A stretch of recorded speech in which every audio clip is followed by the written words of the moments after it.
Sina Institute, especially to inviting me and Dr. Norma. I think I always miss or Mrs.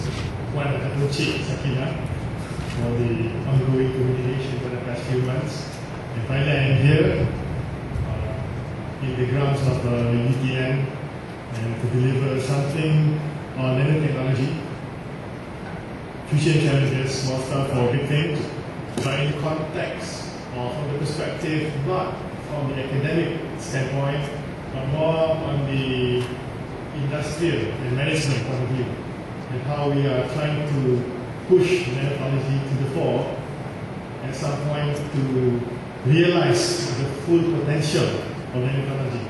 So please be mindful that the content is not as technical as people might be expecting, but it's more on driving it to the future and seeing the potential that exists, that lies ahead for all of you.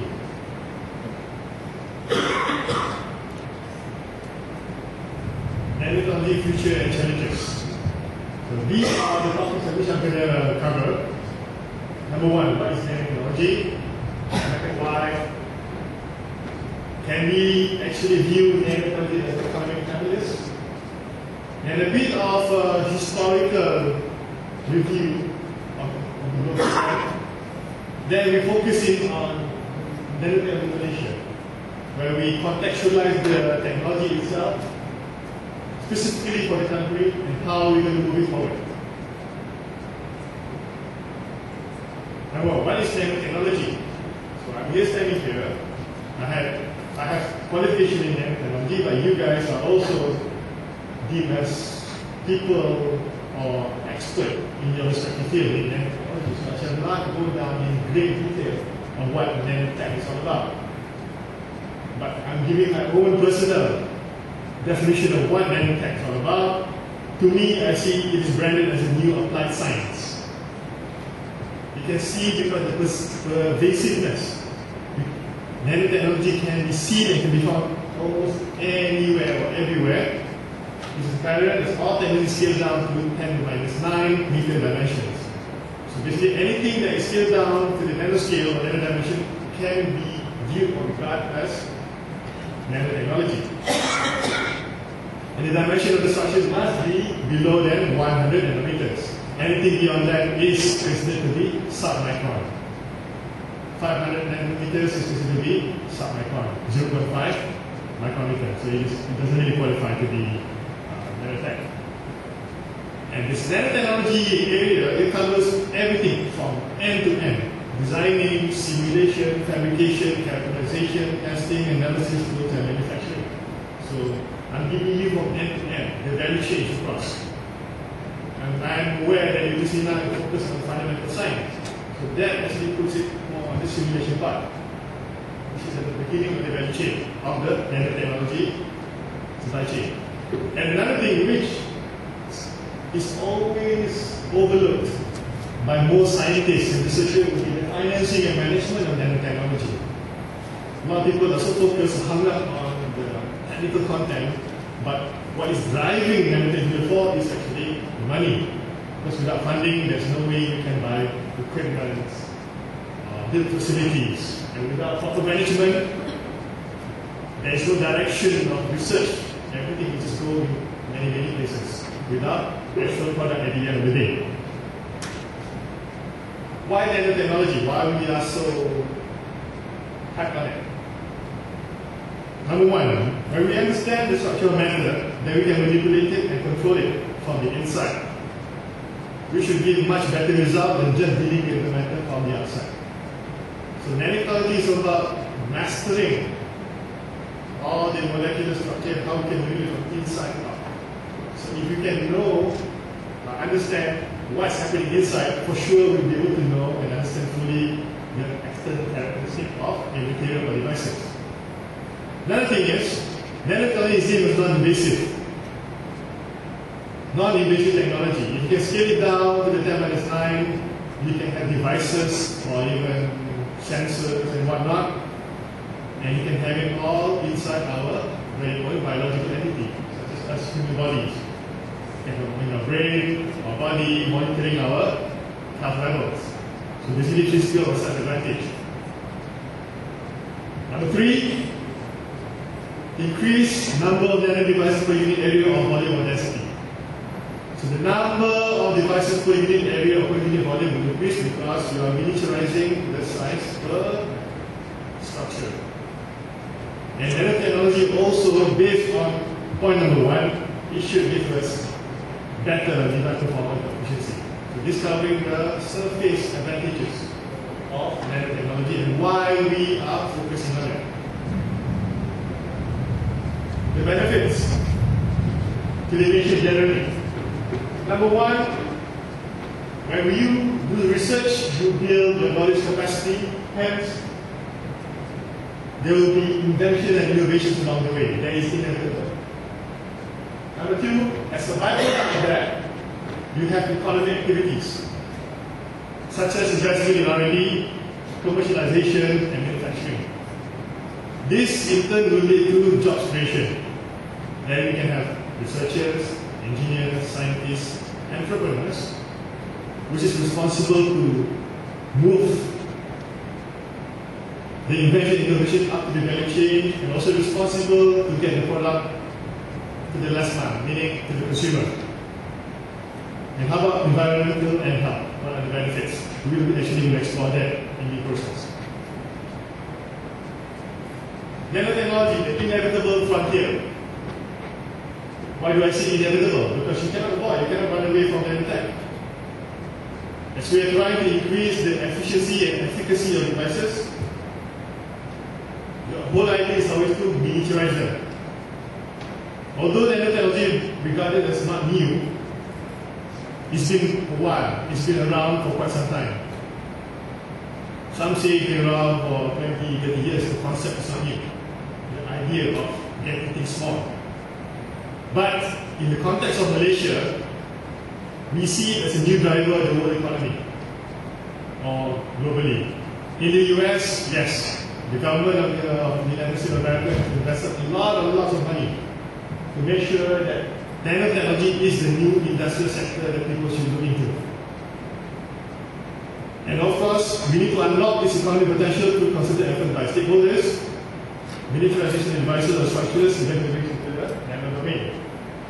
The point number 3 is that when you are trying to miniaturize from macro to micro, eventually you will break it down to the nano level. Nanotechnology is also pervasively found in electronics, biotech, green energy, building, infrastructure, and environment. So wherever you go, anything that is boiled down to the nano level is deemed as nanotechnology. So hence why I call it the inevitable frontier. You cannot escape it. It's something that we eventually will lead into. So why not we start now and create a concerted effort to make it a real success? So before we move into Malaysia, let's look at the global trend. So I choose the US as an example of a case study. So we understand what has happened, what is happening, and how we can actually anticipate the changes that will happen actually in Malaysia. So a decade ago, around 2001, the nanotech craze hit in the US, overdrive. Everything is about nanotech. At that time, it wasn't even discussed in Malaysia. We just said, oh yeah, it's there, but maybe at the seminar level, publication, so I just started doing research. The US government funding level went up. Everything is pumped into the nanotech sector. And the US also set up the National Nanotechnology Initiative, NNI. We have the same thing today as well, but it started in the US a decade ago. Venture capitalists, people who love to invest money in the technology sector, they back nanotech startups. All of you know the concept of startups? Startups are a new company, a new entity, out of nothing. You do your research work, you come up with something which is you think, okay, I think I can commercialize this. You're a researcher, studying art, I create this chemical sensor that's never been done before and has a unique application. Then you take that, you bring it out, and try to commercialize it. Before you commercialize it, of course, you need to register a company. That company is called a startup, a business startup. And venture capitalists usually can see the potential of that, the commercial potential of that product. If they can see the potential of it, they will put in money. They will lend you money, but on one condition. They must have a share in your company. Your ownership of the product of the company will be diluted. You may be initially hold 100% ownership, but now maybe it's down to 70%. Something like that. They're called VCs. So 10 years ago, they loved to hear what's called Nanotech. Yes, I'm willing to give money. Then National Science Foundation, US-based, predicted that 1 trillion sales of nanotech-related products will take place in 2015. So in 4 years' time, they predicted that in the US alone, there will be 1 trillion sales of nanotech-related products. And 2 million workers needed by 2015. That will be the global data. And 800,000 in the US alone. So you can see where this is heading towards. We're talking about job creation and eventual wealth creation in nanotech R&D and manufacturing. And because of the hype, nanotech research in universities in the US spiked. Lots of activities. Academia started focusing on preparing students for nanotech industry. Then suddenly we have specific courses that preparing students for the nanotech industry. But there have been ideas going around having a bachelor's degree in nanotechnology. Even before moving up to the master's degree, you qualify as a nanotechnologist to cater for that industry.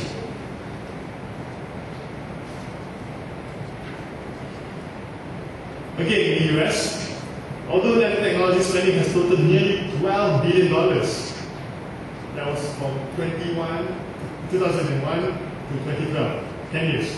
But now the world economy is not so good. Now the world is facing this thing called recession. Everything is slowing down. So of course, when something goes down, it will impact something. And nanotechnology is one of them. So the recession has blunted demand for nanomaterials. When there is a recession, the first thing that goes is always high technology stuff. Because we can make do with them. We don't need high performance computer, we don't need nanotechnology, we don't need nanosensors. We can live as it is. So everything is blunted, meaning everything slows down. Then there will be slower technology adoption. Any research output from university will be slowed down, and there will be no takers outside. Tak laku lah, in other words, no takers. And there will be reduced market projections. If you're in the nanotech field, you're expecting to sell your nanotech product, you expect the public will not be able to afford buying it because they will think of the basic necessities. Surviving, food, shelter, and so on.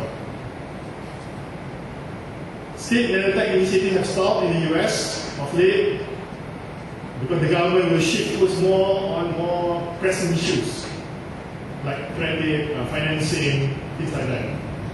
Employment, of course, will be negatively affected. Whatever that we projected 10 years ago will not happen now. And there will be uncertainties in nanotech workforce training. So whatever had been started 10 years ago is affecting it now. So whatever has been started, the case that started 10 years ago, has reached to a point where it is slowing down. But whatever has started should be moving to the next stage. The research there is. So the technology has moved into products and manufacturing. So whatever that has matured, the US government will say, hey, please commercialize it. Don't wait. Because if you can commercialize it, we can use that as a catalyst to restart or kickstart the economy. However, even in the US, no matter how far they are in terms of development relative to Malaysia, it is still early in this commercial development path.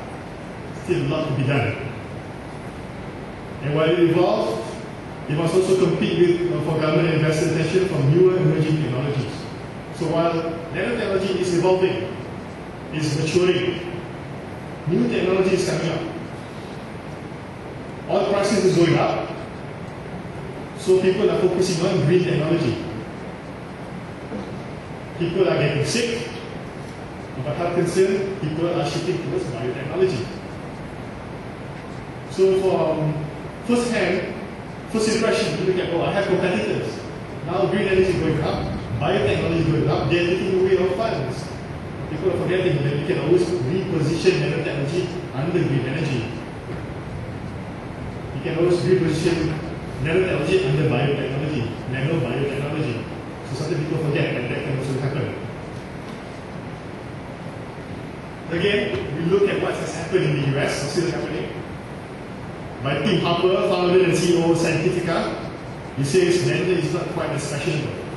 It's going out of trend, not as sexy as before. 5-6 years ago, everything was yes, nanotechnology this, nanotechnology that, but now it's so. People are going towards energy clean tech, as I said earlier on. Because the main concern now is all about oil prices. You can see that hybrid cars are being rolled out. Even Malaysia, Malaysia have launched this new hybrid car called CRZ. It's a sports car, half electrical, half on fuel, hybrid car. So you can see the trend is pushing that way. So government have its on funding basic nanotech research. So fundamental research is being overlooked in the US. And whatever that has been developed are encouraged and are being pushed towards manufacturing and commercialization.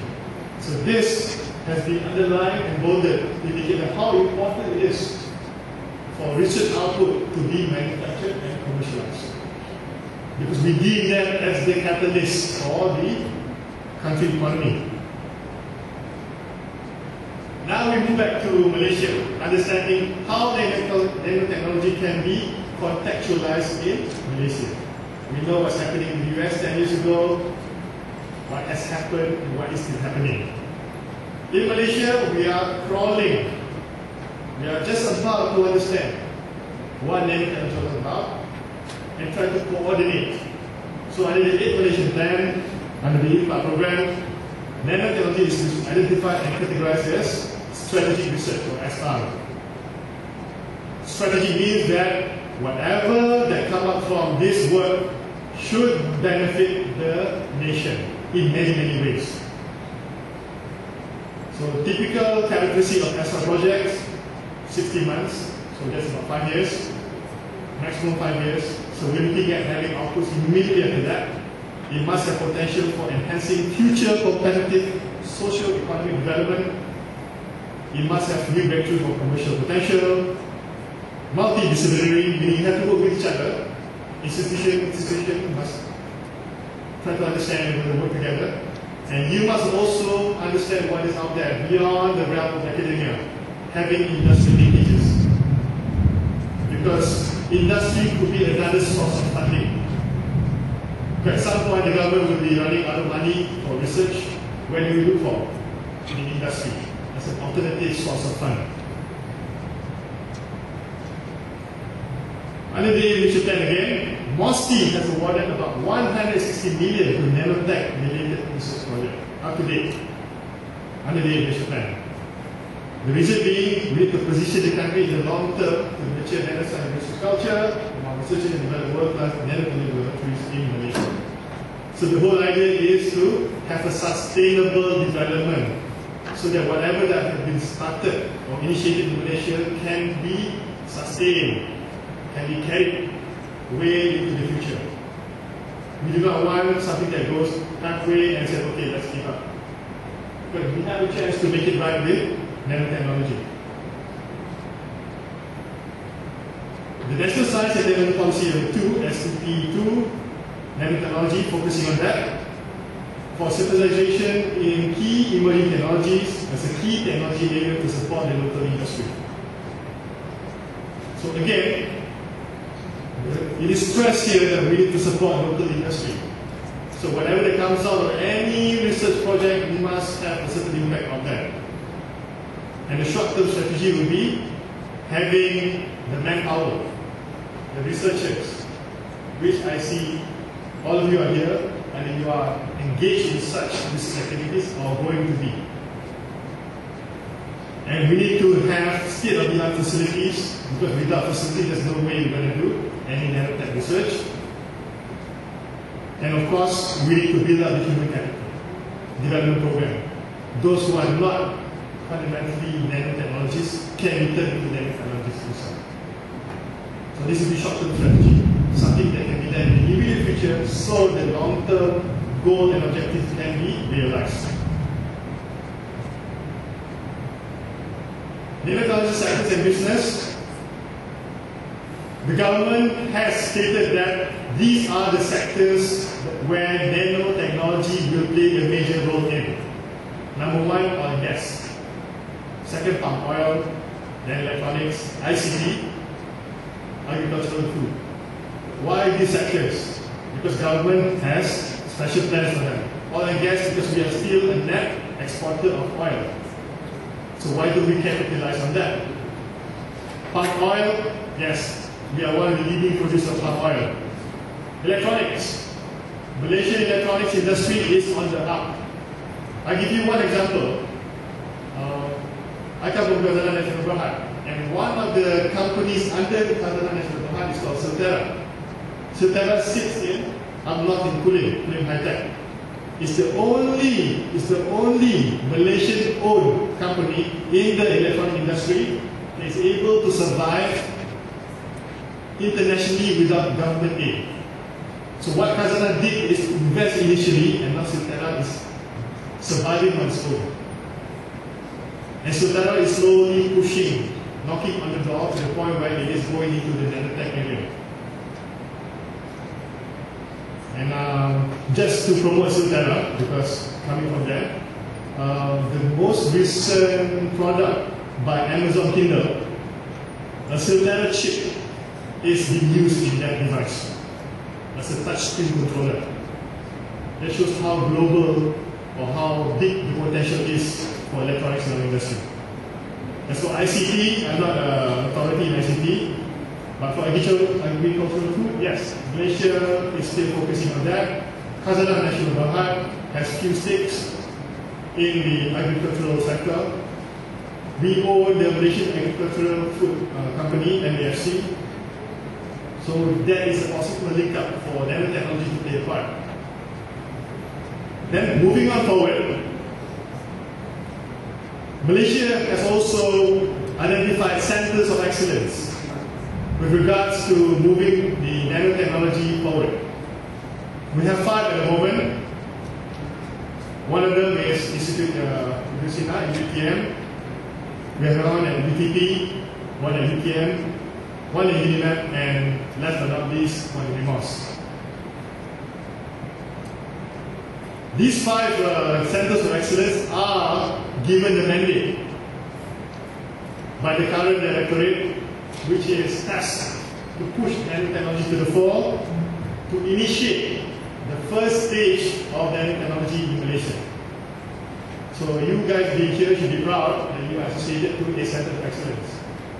The pioneering entity that will essentially propel nanotechnology in Malaysia to greater heights in the future, inshallah. The next point, NSF, National Science Fellowship Scheme in Malaysia, have increased the number of postgraduates to more than 300 in the nanotechnology sector. So these are the current initiatives by the government of Malaysia through various agencies or entities.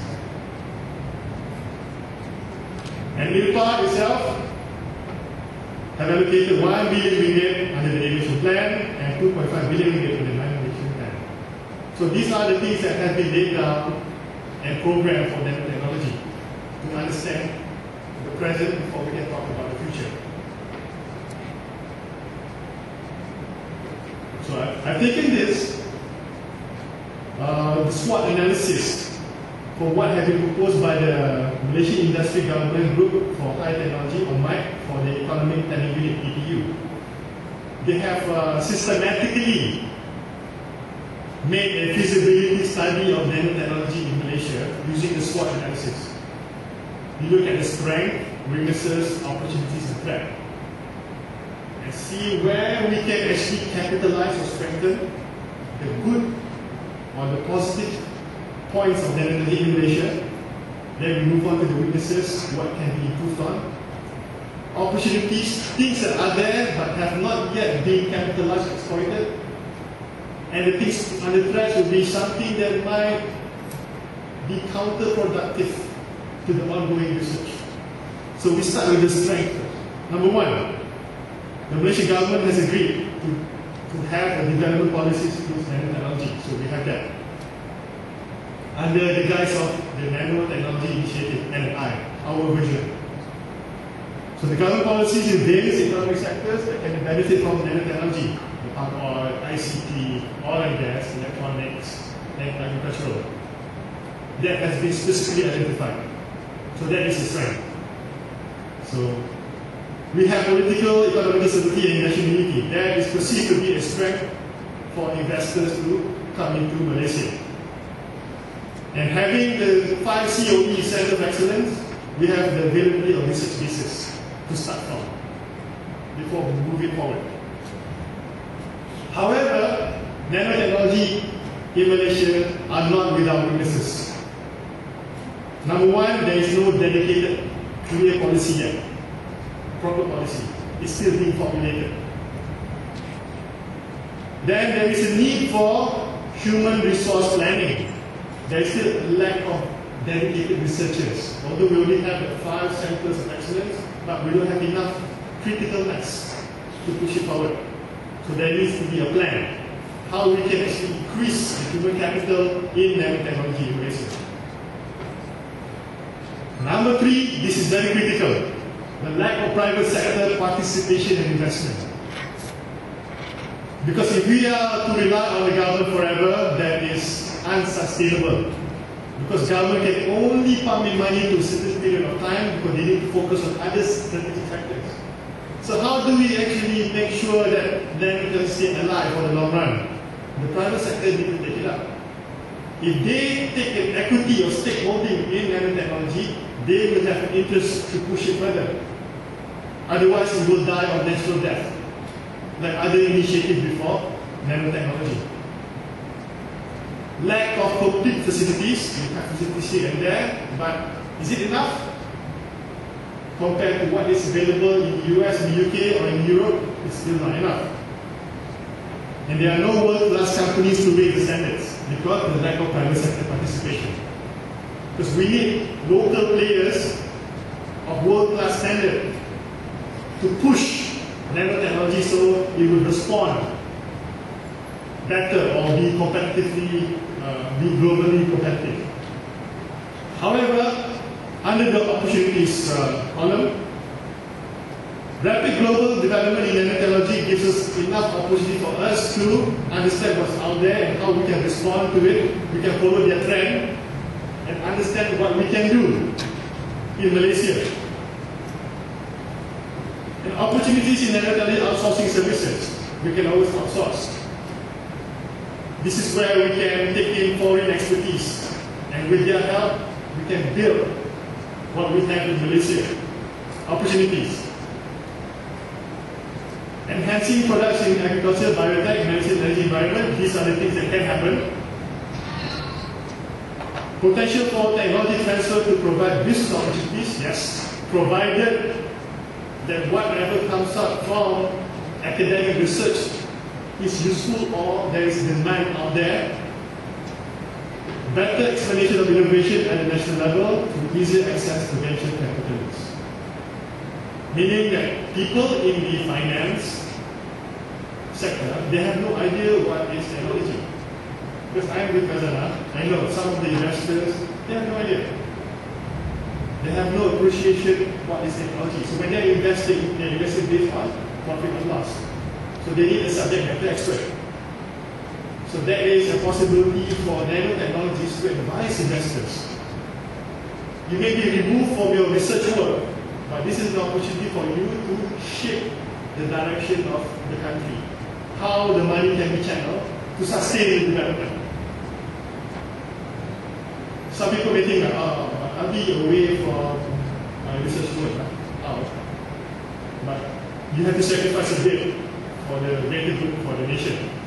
But this is an opportunity for nanotechnology scientists to part-time as consultants.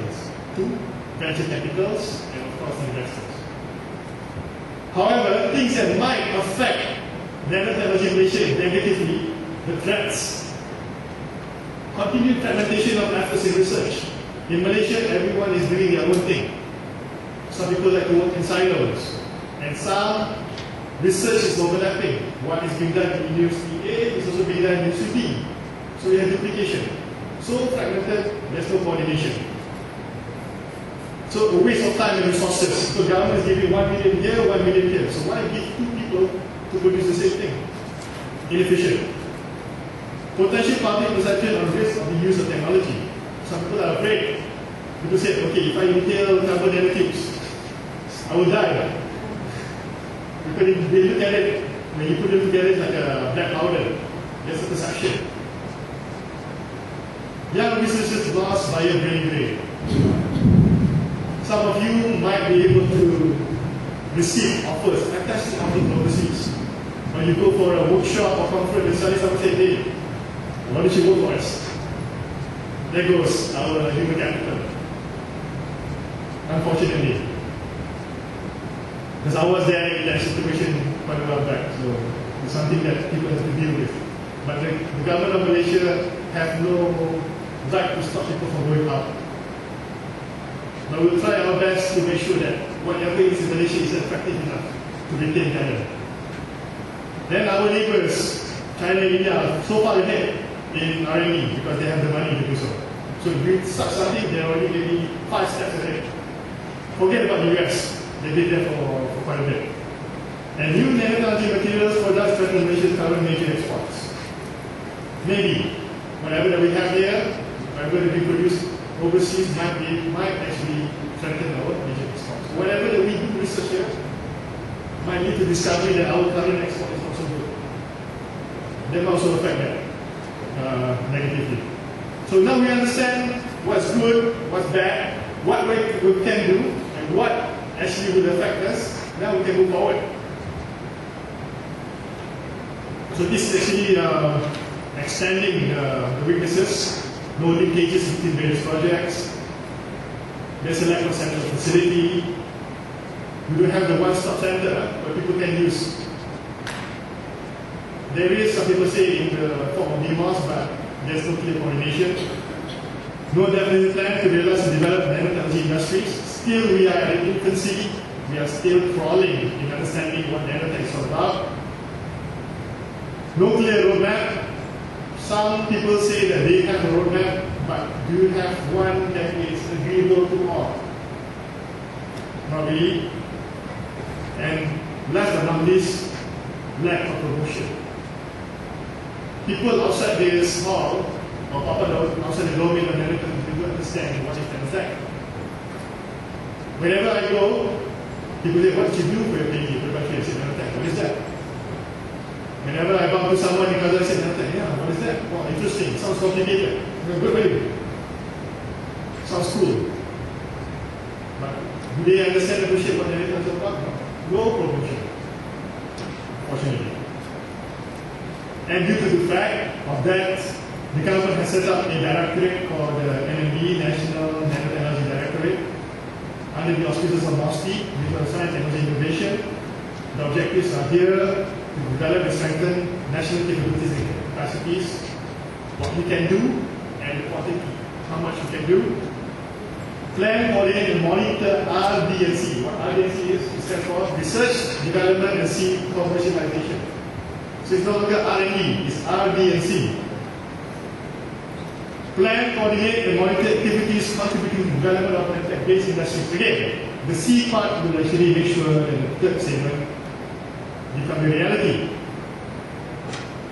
And finally, position Malaysia nanotech-related industry in global supply and value chain. Because things are already happening in the US, in the UK, in Europe. If we were to enter the value chain, the supply chain, where do we sit in? What can we offer to the world? We must know. And from NND, they came up with NNI, National Nanotechnology Initiative. Something similar to the US. What are the initiatives? Nanotechnology for sustainable development of science, technology, industry, and economy. So we have science, we have nanotech, so technology, industry, and economy. So it must be impactful economically. Objectives are improve Malaysian economic competitiveness to face global challenges. Accelerate scientific breakthrough on selective beneficial nanotechnology. We're not going to do everything. Impossible. We have to understand our niche. So we go back to why the government say we focus on oil and gas, palm oil, electronics, because we have a good base. So we build on that. Enhance societal environmental contribution. If you go straight on breaking laws without knowing the impact of what nanotechnology can do to the society, is useless. Because we need to be aware of our surroundings. Because some technology can be counterproductive, which is not good. So we have to understand the objectives of these initiatives. And here, from 1 to 15, are all the given policies, R&D, establish this and that. And this is 15 list of exercises. But I highlighted training and human resource development and create a strategized national nanotechnology education program as a priority. The rest are straightforward, something that people will always think of. But point number 7 and point number 9, which is to develop the human capital. Because I come from the Switching Human Capital Management Kazana, so this is closer to my activities. How do we train human resource? How do we make sure that it develops? How do we create a strategized national nanotechnology education program? Because without human capital, how can nanotechnology be realized? Because each one of you are human capital. Regardless of where you are, seniority, age, background, you have a certain value. So it is incumbent upon the relevant authority to invest diligently and accordingly to make sure that your value grows. Because capital is all about growing, so you can reap the dividends, right? Based on from the finance and economic point of view. And once you have gained expertise, your value has increased, then you can drive nanotechnology forward. Then all of the rest will happen naturally. Because you have the content. Of the content, you can move forward. So this was the most critical bit, the way I see it. The first step is always about learning, understanding, fundamental. And this is taken from the NNI website, where the focus are, where NNC stands for National Nanotechnology Center, which is going to be a physical entity, overseeing the whole thing. We have 4 quadrants. The first quadrant is to create a nanotechnology culture. Second quadrant will be the regulation acts. Fourth will be the international collaborations and networking. The last one will be the commercialization aspect. As you can see, that it goes clockwise. First, you need to have human resource development. It has to happen that way. Hence why I highlighted those 2 main points. Then we have to have public awareness and education. Make sure the public already understands what nanotechnology are. Why is it so important? Why the government is so hung up on it? Then you create the culture. Then to move forward, responsibly. Meaning you have to do it in a good way, with good ethics and moral. You must have regulation and acts. So people do not go beyond what is allowed. Safety is an issue. Make sure that your research is of certain standard. You don't take any diamond or natural harm. Yes. I think we say there must be safety and regulation. Standard governance, how you manage IP, intellectual property, how you protect, how strong it is. Then you have a clear policy how to move it forward. Human resource and policy. Then you start networking because we know we are lagging. We can do fundamental research, we can do advanced research, but we have to face the fact that we are lagging. What's out there? America is 10 years ahead. So the best way to do it is to network. Collaborate first. Understand what's over there. Understand their model of governance. Because when I was with London Center for Nanotechnology, you can see it is a center, a physical center. It is on the university campus, but the way they run it is like a business entity. The head is called the director, just like here, but the way they engage the industry is so different. So maybe we can adopt the good aspect of those, of how nanotechnology should be managed and run. Then we can understand what is needed out there for manufacturing and advanced R&D, for commercialization, so to the point where we have a tangible product that the customer can use.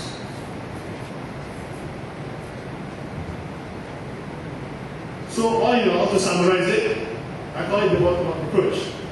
I know that there are two ways of actually engaging nanotechnology: top-down, bottom-up. Top-down is when you have big structure, you miniaturize it to form nanostructure. Bottom-up is you create your nanostructure for basic component.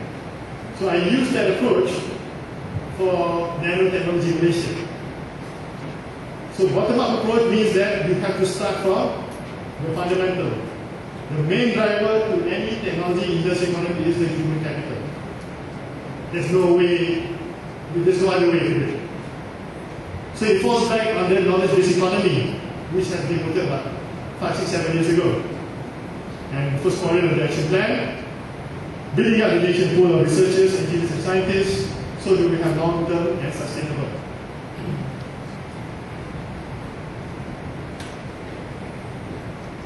Again, going back to nanotechnology, away from human resource development, many presuppose that nanotech was going to be an industry that can be defined.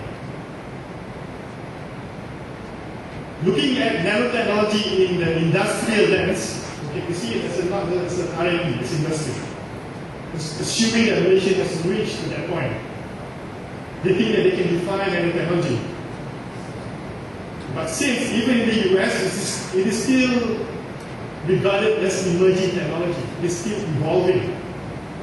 So when something is still evolving, you have no inkling or idea what it can be in the future. It's hard to actually second guess or predict. Because nanoscience is interdisciplinary and broadly applicable. In other words, we can see nanotechnology in everything, possibly in everything. So how can you define that nanotechnology should be in electronics?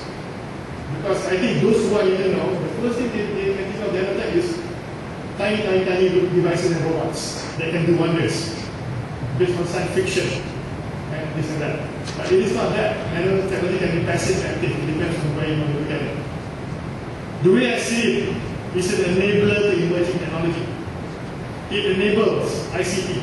It enables electronics. It enables healthcare or pharmaceuticals. It enables oil and gas or palm oil industry. Because it makes them easier or more efficient. But however, it requires smart people who have grounding in a variety of sciences, and we can shape them according to the application. So that should be the way for us to approach in grooming nanotechnologies. Some people say you groom them specifically, just like you design a vocational course.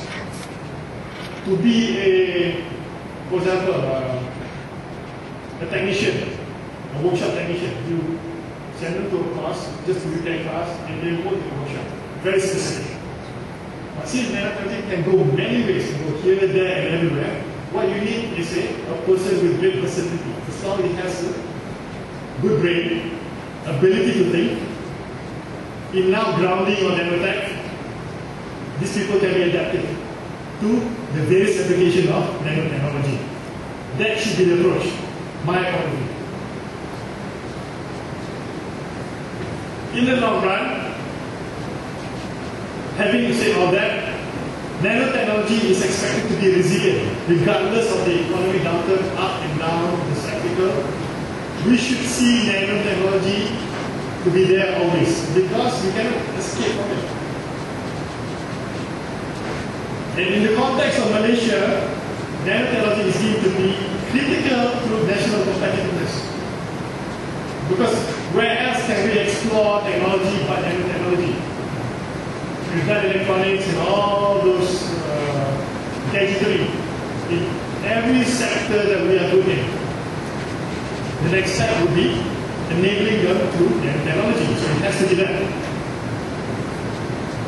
However, the inevitable impact will be in the energy and environment, as well as electronics, healthcare, and other industries.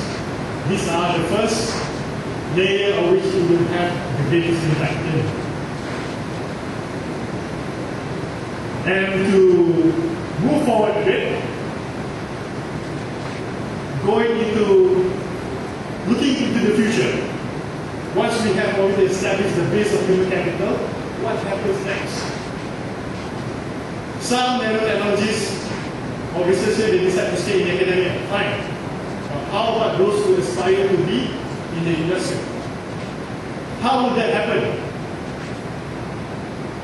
It will not happen overnight, because in Malaysia, we do not have nanotech companies as yet, proper nanotech companies. So the first step in going into that direction would be penetration into classic industries. Hence why the government said, why don't we go to electronics? Why don't we go to oil and gas, palm oil, agriculture? Because we already have experience in it. So the first job that will be created centered around nanotechnology will be in those sectors,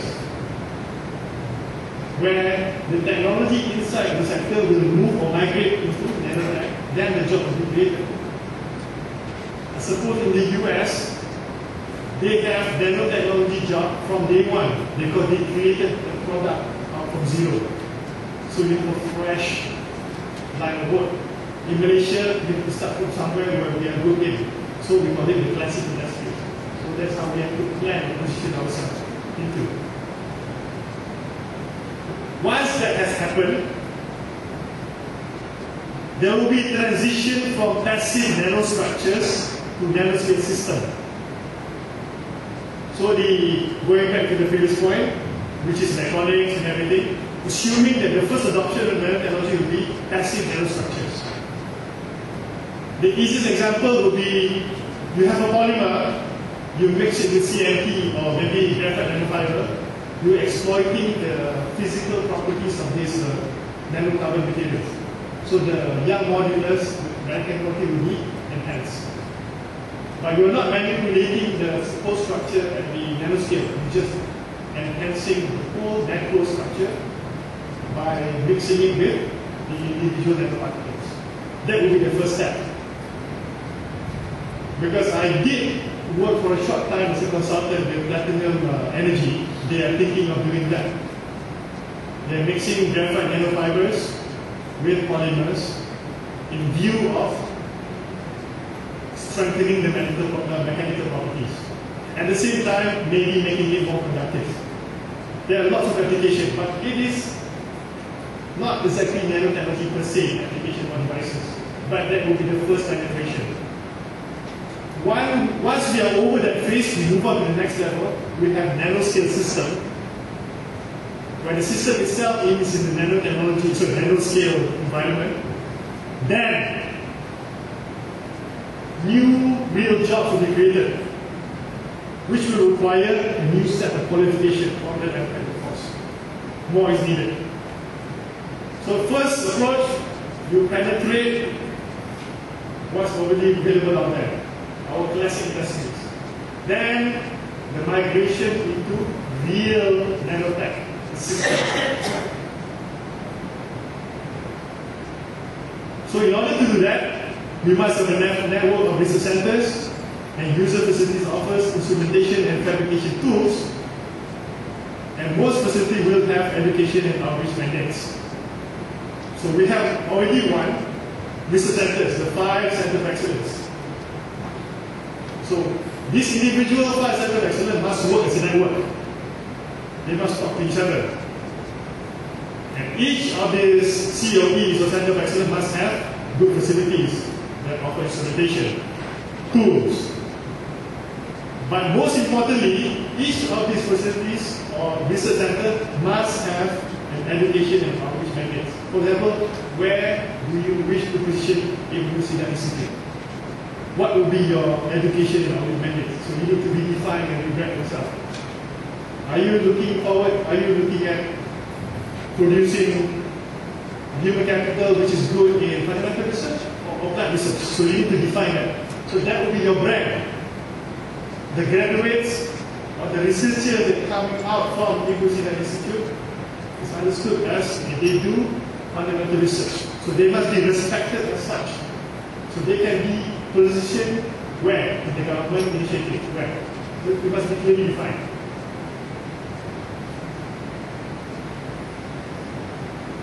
The NNC, which is central to all of this Center for Excellence, National Nanotechnology Center, will have to fund education initiative with selected industry partners.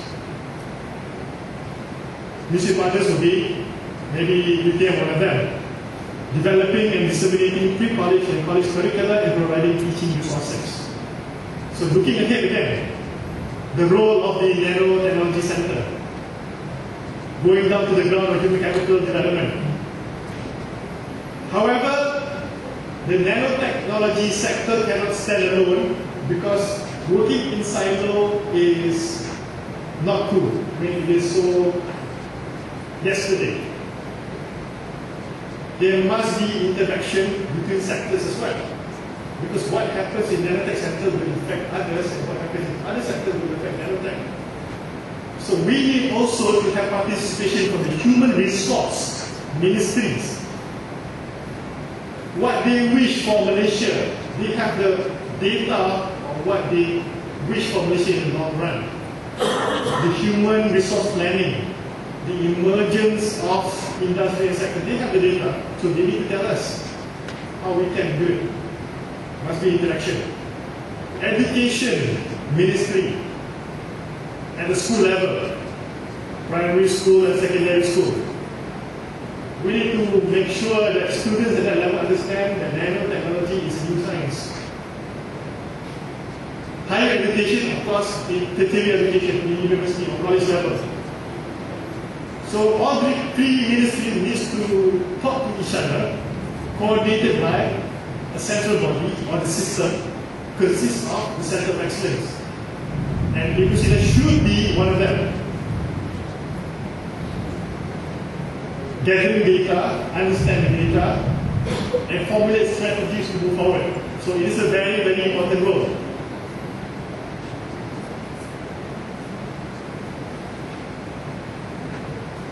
And to enlist further help from the government, the domestic and international trade ministries must be also sought to help assess industry needs and point the industry in the right direction. Again, if you do research without any coordination, where do you go? So you need this information. What is good in Malaysia, nanotechnology-wise? Internationally, what's going on up there? Can we sell our nanotechnology products externally? So we need all this. So there will be a strong coordination. So the future, affordable and well-characterized nanostructure-based building blocks combined with the knowledge of how to assemble them and predictive modeling tools to achieve the desired end result. So this statement covers quite a lot. Affordable, well-characterized nanostructure-based building blocks, combined with the knowledge of how to assemble them and predictive modeling tools to achieve the desired result. So you need to have modeling tools, and I've been told that Ibnu Sina that's the strength for modeling. Once you understand the modeling, you can translate that into real experiment on the building blocks. Nanostructures, nanodevices. But at the end of the day, it must have commercial value. It must be affordable. At the same time, it must be well characterized. Everything must be well understood. So when this picture is complete, we have all the systems. We have the modeling, we have the nanostructure, nanodevices, everything is affordable. We have a complete picture. And it will give an idea of what products can be made. And the training workforce will be that they need. So education, like any business, responds to market needs as well. Finding the right balance between market needs and graduates produced. There's no point of producing graduates when the market has a need and we have overcrowding of unemployed graduates. No point as well. So all of these entities, everything, they must work and talk to each other. And knowing the R&D, research, development, and commercialization end goals, IT products, and create the correct supply and value chain. And remember, nanotechnology is ubiquitous. It means that it can be found everywhere. And the skills can be applied to any industry. So, having said that, you must train students for their careers in nanotechnology, not for specific industry. It goes back to my earlier statement. Why do you train, for example, in nanotechnology just to focus on one aspect? You train students having enough nanotechnology skills so they can adapt to various aspects and applications of nanotechnology. If someone works in nanoelectronics, they feel like, I don't want to work in nanobiotech. What for? Because when I started my research in my PhD, I was so sure that I would work in nanoelectronics alone, just the sensing bit. But throughout the process, I had to tackle biology and chemistry because you need to understand what you are sensing, chemical sensing. And I have colleagues of mine who deal with neurons, and you need to understand as well. So you need to have that some degree of flexibility. As long as your nanotechnology is well grounded in skills, you should be adaptive. So train for the careers, being a nanotechnologist, not a specific industry. That's how it should be done. To help shape the target skills, evaluate the nanotech program, companies and industrial advisory board must be consulted. So in order to have that target skills, we need to come up with a proper nanotech program. Companies out there, once they are formed, and the industrial advisory board that actually monitor the industry must be consulted because they know the practical aspect of nanotechnology. This is looking ahead of the future challenges. Once they are formed, we need to engage. So they can say in nanotechnology industry, we need people with this and this and this and this. They should know how to man SEM, PEM, basic stuff. And conveniently creating resources and channels for R&D funding. Because without funding, we cannot move nanotechnology forward. Money moves the world. Unfortunately, it moves nanotechnology as well.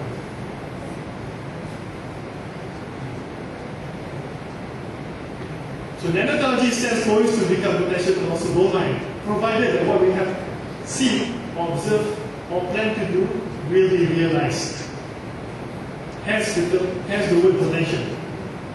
If we don't do what we are supposed to do, the gold mine will remain as a potential. It won't happen. We won't translate into real gold mine.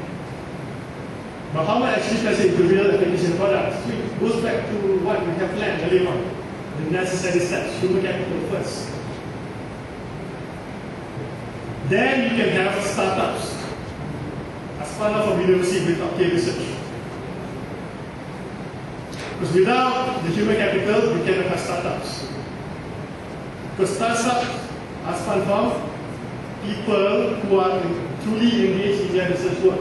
They know exactly what they're doing. Then they discover that their product, their research product, has a commercial value. Then they open up a company. But the driver will be human capital and people. Now moving forward, licensing is an issue.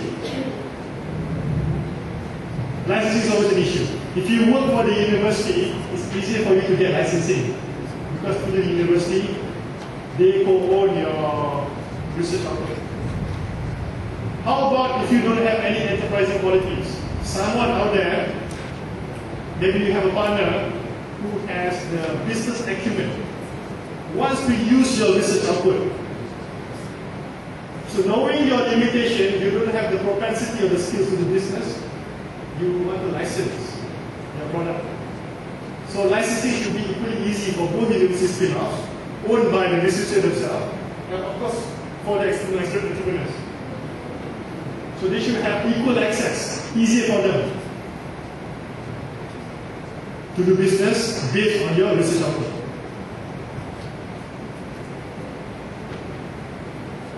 And moving forward, having a human capital licensing, you cannot move into the industrial or commercialization phase if you don't have the necessary tools and the production machines to do it. Because the current tools that are available are for R&D only. If you want to commercialize it, you need to have a factory or manufacturing scale to produce nanotechnology product en masse, meaning in a big way, so you achieve mass production. I think this is the part where a lot of countries have overlooked. You create a nanotech manufacturing industry. You could talk about commercialization, yes, but how do you sustain R&D commercialization if you don't have the factory or the manufacturing plant to support that? So that should be the next big business. Those who have money should look into this, because that will be the final, or close to the final, the penultimate value chain before the product can reach the consumer in a big way. So the most critical component, machine that produces nanostructures and fabricate nanodevices for eventual mass production. Only by doing this, we can actually realize full commercialization of nanotechnology. This has hardly been touched by the relevant authorities. They talk about pre-qual commercialization, but where is the support to build plants, pilot plants? Tak ada lagi, nothing. To build plants to build nanostructure device, maybe yes, but how about nanostructures? Yes, but nano devices, individual, how? How do you go about it? So strategically, spin-off companies should partner with others, established locally or abroad. So this is to tackle that issue strategically with complementary technology. Because some companies, maybe in Singapore or maybe in nearby countries, they already have these capabilities to produce nanotechnology devices. Because they are so good in precision engineering, where they have miniaturized version of today's tools or miniaturized production lines and assemble super tiny parts. So for you to gain some traction, so to speak, to move forward, why don't we collaborate? Don't work in silo. So we want to move nanotechnology forward and accelerate it, we collaborate. Complementary technology. So our partner is not competing with us, but instead it is working for us. And we also have to seek partners which have access to sales and marketing network. Business partners. Once we have that manufacturing, it is useless if you don't have market access. You need to push it. So this will be the final stages. And we have to also be aware that universities in Malaysia or even around the world, they have a lot of unexploited large patent portfolios. So touching on what I said earlier, for the external nanotechnologists or technopreneurs, they might be able to see the potential, the commercial potential of your patent portfolios. You found something, you said, oh, this is good, I patented it. You keep it to yourself. You're not going to translate it into something commercial.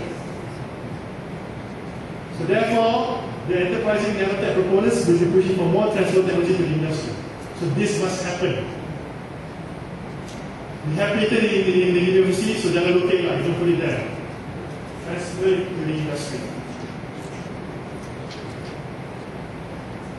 And that can be achieved through a smart partnership for the public-private partnership, PPP, or in Malay it's called UCAS, Usaha Kerjasama Awam dan Swasta. And NNC, the National Nanotechnology Center, has been placed under UCAS. This is what I have been informed of late. the latest development. So it's in line with what is correct. It should be as such. The public, which is the government and people, must work together with private entities. Private entities can be external party, foreign players, or local players. We should allow that to happen. So NNC, National Nanotechnology Center, is to consider best practices of different universities, locally and abroad, in the transfer of nanotechnology, addressing the licensing issues, addressing the IP portfolios, figuring out how to do so, and of course to teach other universities in the process. So to start with, the 5 Centers of Excellence, Ibnu Sina being one of them, representing UTM. Once you guys have acquired the necessary knowledge and skills how to transfer nanotechnology, the best practice of doing so effectively, then you become the champion. You teach other universities. That's why you are the Center of Excellence.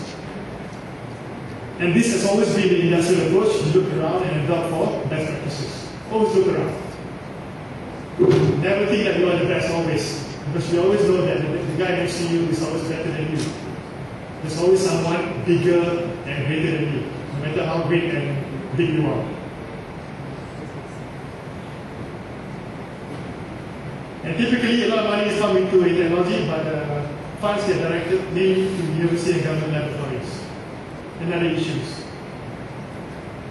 Looking to the future, some of it should be allocated to entrepreneurs to allow them to have better access to it, so they can actually translate whatever business output into a tangible product, i.e. lubricate the technology transfer process and R&D commercialization. And importantly, we need to establish the Malaysian nanotechnology ecosystem. Consists of funding authorities, Centers of Excellence, spin-off partners, startup partners, standards and quality agencies, and consumers. The reason why I identified these components, 1, 2, 3, 4, 5, 6, because they are very critical in ensuring that the ecosystem is sustainable. Funding authorities, where the money comes from. Centers of Excellence, yes, we have 5 already. Maybe in the future we have more. Spin-off partners, the companies that is being spun out from the universities. Startup partners, external private entities from scratch. They want to start a nanotech business, they collaborate with you. So it's different between startup and spin-off. Spin-off comes from the university, startup can come from the university, and also they can also come from externally. Standards and quality agencies. We need to engage with them, for example, CIREN, or any industrial quality assurance agency. They need to teach us to what level the R&D output must be. Sometimes kita shock diri, we think that our R&D work is good enough. Let's push it to the industry. Then take it. No, we have to consult, have a gold standard. So the university must work towards achieving that standard before the industry can take it up. So basically you meet in the middle. Industry is in it, university is in it. University will move towards achieving that standard. If they were to build a nanosensor, the nanosensor must be well defined, well structured, very reliable, and it can reproduce the same result. You must have all those data, be really, really well tested. Move to that point. That will be the standard. Then the industry say, okay, you have met the standard, then I will take it. Then I will commercialize it for mass production. That is what lacking right now. The involvement of standards and quality agencies. And of course, consumers is very important. If you have a product which the consumers do not want, what's the point? So you must understand the demand and supply, the concept of business. So each entity recognizes the designated yet complementary roles, unique flagship R&D activities. So Ibnu Sina will focus on this, UTP will focus on this. Each have their own research work, no overlapping. And they will focus in state-of-the-art facilities. Each university will have their own respective state-of-the-art facilities. And they need to understand their position and function in the R&D commercialization value chain. Some will work on fundamental, some will work on applied research. And satisfactory interface with the consumer market or creating a blue ocean market for R&D products. Blue ocean means a market yet to be exploited. We call blue ocean. This is the business terminology. Red ocean means it's so saturated, so many players, so many competitors. You must so you will definitely lose. That's called red ocean. So saturated, so many players. Blue ocean is still open for you. So you need to understand whether your product will be in the blue ocean or red ocean. And formulation and adherence will set the gold standards for pre-com and full-com. Pre-com means pre-commercialization and full-com means full commercialization. That gold standard which I explained earlier. So this will be a simple diagrammatic illustration of what I meant by the ecosystem. So you have IIS, Institute of Ibnu Sina, sitting there, interlinked with other 5 COEs. Center to the administrative ecosystem should be NNC itself. This is, we're talking about facilities, and VMOS. The VMOS, to a certain extent, they do have centralized facilities, which we must recognize. And we also have VMOS R&D work, part of the ecosystem. But all is under the purview of NMC, the National Nanotechnology Center, administrating this ecosystem to make sure that everyone talk to each other, understand each other's role, and everything is moved to this value chain. Once everything is done efficiently, then you can have research output going out from this ecosystem. Going to a next ecosystem, where the previous ecosystem is represented by this nanotechnology ecosystem. This is called the value chain. You can see it's like a chain. Each box represents a value. So the ecosystem must have a certain value. The value is in form of the product. They push it to the R&D, pre-com standardization. This is where CRM or any industrial board advisory will play a part. They will say, you must meet or meet these certain requirements. Then the actual pre-commercialization, meaning upscaling, compliances with regulation, having the pilot plant, meaning the factory, just to set things up. Then you move on to full commercialization, the real manufacturing plant, where your product is fully tested for reliability and everything. Once that's done, then you push it to the consumer market. But it is a chain. It's another ecosystem where the demand and supply is being fed back to the ecosystem. The first value chain, feedback. What is needed out there? But at the end of the day, if you're doing something different, like for example, if Ibnu Sina is doing fundamental research, then you have less concern about market driven because you're doing market fundamental research. So it depends on where you position in it. Nanotechnology ecosystem. And that must be appreciated in Bahama. So the different color is color coded as such that at different stages, the funding sources will be different. Typically, the first will be government universities, but they're the only one willing to fund something or nothing. And for this, government agencies again will monitor the actual standardization of the quality. Then when you go to pre-com, you have the spin-offs, the startups, government entities, and angel. What are angel? Angels are angel investors. They will simply give your money without asking much in return. The fourth stage, full commercialization, we have proper investors, external, VCs, venture capitalists. They will want something from your company. Typically, they will ask for 50 to 60% ownership of the company and they invest in. And industries maybe. Some industries say, I want to buy your technology, I'll fund you. But I will own maybe 40% of your company.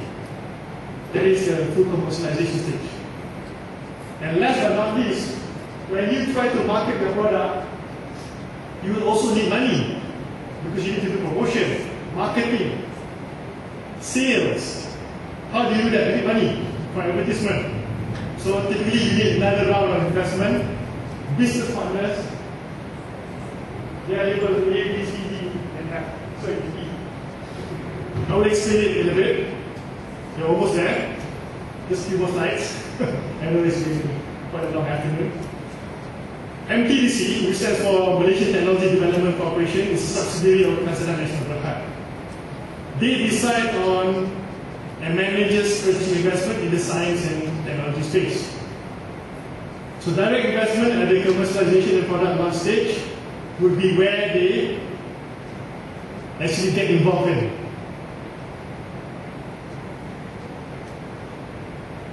So here is where MTDC should play part in.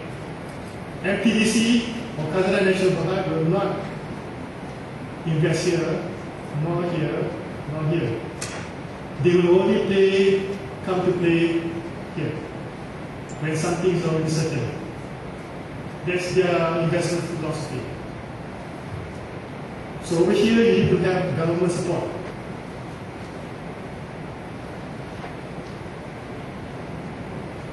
However, early investments are made through partnership with universities, because MTDC do have partnership with UTM in the form of the UTM MTDC Center, the UKM MTDC, and UPM MTDC.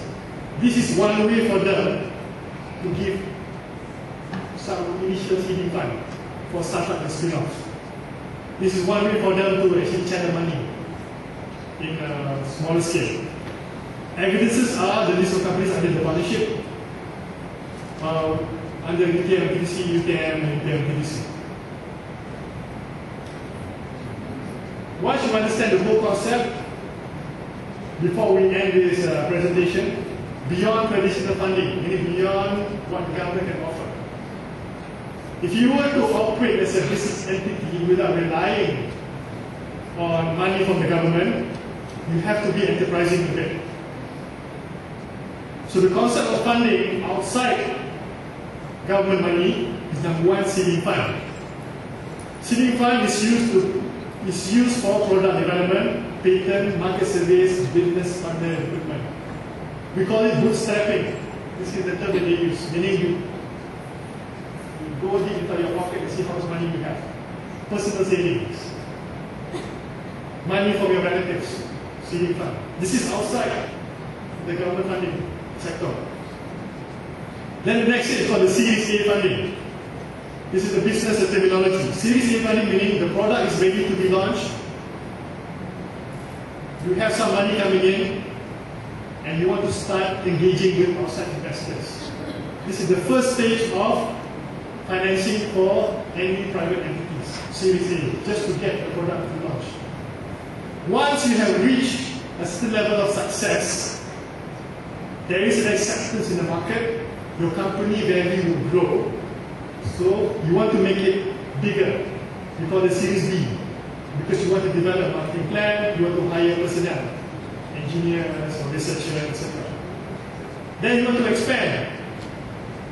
You want to have more market-based operations, maybe you want to double. You used to be able to produce 100 nano products, now you want to produce 1,000. So the third funding, Series C. Then for further growth, Series D. And the last one, typically for Series E, you want to strengthen market sales channels. You want to make sure your product is out there. Promotion, branding, advertisement. And beyond that, if you think that you have enough, I don't want to do any more with that product, you float it in the market. IPO, initial price offering, or acquisition. Someone wants to buy, you jual, retire, that's it, no more. You make money. Let other people worry about the product. So those of you who are budding entrepreneurs, but essentially you are scientists at heart, this is something that you need to look forward to beyond graduation. You are techno-products. You manage scientific products. Now, the other side of nanotechnology,